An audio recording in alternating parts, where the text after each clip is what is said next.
हम माननीय मुख्यमंत्री महोदय से अनुरोध करेंगे कि बटन दबाकर उद्गम के डिजिटल पोर्टल का शुभारंभ करें।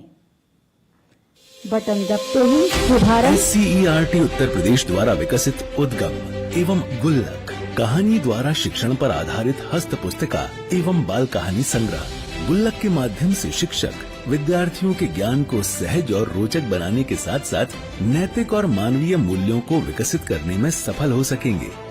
पुस्तक उद्गम में शिक्षकों द्वारा विद्यालयों में किए जा रहे नवाचारों तथा उत्कृष्ट प्रयासों को संकलित किया गया है। SCERT उत्तर प्रदेश के इन प्रयासों द्वारा विद्यालय के शैक्षिक वातावरण तथा कक्षा कक्ष में शिक्षण अधिगम प्रक्रिया में सकारात्मक परिवर्तन लाए जा सकेंगे।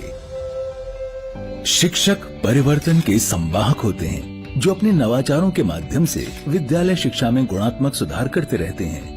वर्तमान समय में बहुत से शिक्षक अपने प्रयासों और नवाचार द्वारा शैक्षिक गुणवत्ता को बढ़ाने के लिए स्वतंत्र रूप से नए नए प्रयोग नवाचार कर रहे हैं। इन नवाचार को एक स्थान पर संग्रहित और संपादित करते हुए प्रदेश के शिक्षकों को उपलब्ध कराने के उद्देश्य से उद्गम पोर्टल यानी unifying development of great academic minds का निर्माण SCERT द्वारा HCL फाउंडेशन के सहयोग से किया गया है। शिक्षकों के विभिन्न नवाचारों में से आइए देखते हैं प्रतापगढ़ जनपद की एक शिक्षिका सुश्री रश्मि मिश्रा का अपने विद्यालय में किया जा रहा एक अभिनव प्रयास। क्या हो यदि विज्ञान की अवधारणा ही कहानियों के रूप में ही प्रस्तुत की जाए।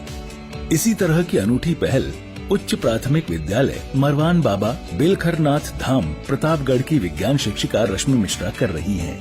उन्होंने विज्ञान को रचनात्मक लेखन से जोड़कर रोचक और बच्चों के लिए सहज बना दिया है।